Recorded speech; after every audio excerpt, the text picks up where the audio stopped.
بچوں کا اسکول کی پڑھائی میں دل نہیں لگتا، بچے کام نہیں کرتے، اس کے لیے کوئی وظیفہ بتا دیں۔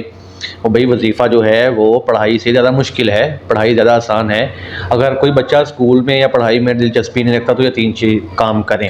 بسم اللہ الرحمن الرحیم، السلام علیکم ورحمۃ اللہ وبرکاتہ۔ Welcome back to my YouTube channel AI آئی نولی پوائنٹ کے اس پلیٹ فارم پر آپ سب کو خوش آمدید کہتے ہیں۔ میں ہوں آپ کا میزبان حافظ اسماعیل اجاز۔ اکثر والدین کا یہ ایک ہمیں پیغام موصول ہوتا رہتا ہے کہ بھئی بچوں کا اسکول میں دل نہیں لگتا، بچے پڑھائی میں اپنا دھیان نہیں لگاتے، تو اس کے لیے کیا کرنا چاہیے؟ تو یاد رکھیں اس کے لیے کچھ باتیں ہیں جو میں آج عرض کرتا ہوں، انشاءاللہ اس پر اگر آپ عمل کریں گے تو آپ کو بہت زیادہ فوائد حاصل ہوں گے۔ سب سے پہلے وہ وجہ تلاش کریں، اس کی نشاندہی کریں کہ جس کی وجہ سے بچوں کا پڑھائی میں دل نہیں لگتا۔ یہ سمجھنے کی کوشش کریں کہ بچہ عدم دلچسپی کیوں رکھتا ہے۔ کیا یہ کوئی ٹینشن ہے، کوئی غنڈہ گردی ہے، یا کسی مخصوص مضمون میں اس کو دشواری پیش آ رہی ہے، یا اس کا جو سلیبس ہے، جو نصاب ہے، اس کے ساتھ اس کی رغبت نہیں ہو رہی، اس کی مشغولیت کی کمی کی وجہ سے ہے۔ ایک بار جب آپ یہ وجہ سمجھ لیں گے تو آپ اصل وجہ تک پہنچ کر اس معاملے کو حل کر سکتے ہیں۔ نمبر 2 یہ ہے کہ سیکھنے کے عمل کو تفریحی بنائیں، یعنی سیکھنے کو پرلطف اور انٹریکٹیو بنائیں، ہینڈ آن سرگرمیوں پر توجہ دیں۔ یعنی بچہ جو کام یاد کرتا ہے اس کو کہیں پہ اس کو لکھو بھی، اس کا فائدہ یہ ہوگا کہ ایک تو اس کا دل لگا رہے گا، دوسرا جو کام لکھ لیا جاتا ہے وہ بالکل جو ہے وہ اچھے طریقے سے یاد ہو جاتا ہے اور کبھی بھولتا نہیں ہے۔ اور تجربات اور منصوبوں کی حوصلہ افزائی کریں، اگر وہ آپ سے کوئی تجربہ، کوئی نئی بات شیئر کرتا ہے اس کی حوصلہ افزائی کریں۔ اگر وہ آپ سے کوئی اپنا پلان شیئر کرتا ہے تو آپ اس کی بھی حوصلہ افزائی کریں، اور اس طرح کریں کہ اس کے مطابق ہو جائے۔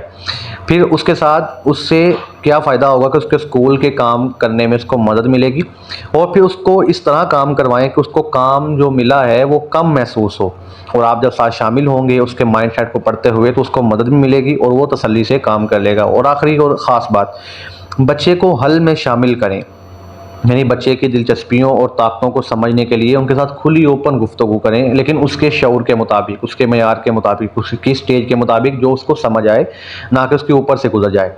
اور ایک ساتھ مل کر چھوٹے اور قابل حصول اہداف بھی طے کریں، یعنی اس کو روز کوئی نیا ٹارگٹ آپ دیں، کوئی نئی بات کہیں بھئی آج آپ نے یہ کرنا ہے، آج آپ نے یہ کرنا ہے۔ تو اس سے یہ ہوگا کہ ایک تو وہ جڑا رہے گا اپنے کام کے ساتھ، دوسرا اس کو آگے بڑھنے کی اور اپنا کام کرنے کی ایک جو خواہش ہے اور عادت ہے وہ پختہ ہو جائے گی۔